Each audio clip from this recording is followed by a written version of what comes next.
Melinda Zabritski, Director of Automotive Credit for Experian Automotive, says that subprime lending is on the rise for both new and used vehicles, though the vast majority of new vehicle loans are still prime or above. One of the trends that you seem to have touched on in your report is the importance and increase of subprime lending. That market segment is becoming larger and larger and larger because more and more people are having trouble with credit issues. What trends are you seeing in addition to the subprime increase in subprime lending?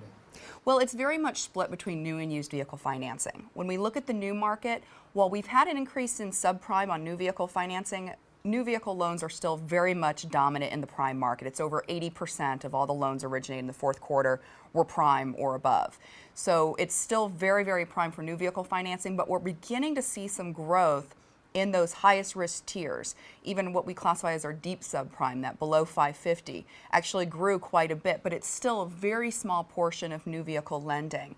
Where we're seeing more of the growth is when we move over into used vehicle financing. Used cars, whether it's financed or purchased through an independent dealer or a franchise dealer, has a much greater percentage of subprime borrowers.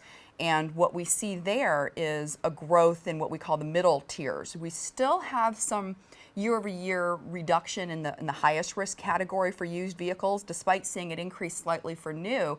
Used vehicles still show year-over-year a little bit of tightening in the highest risk tier, but that non-prime, the subprime, and then the lower scores in prime are all continuing to increase for used vehicle sales.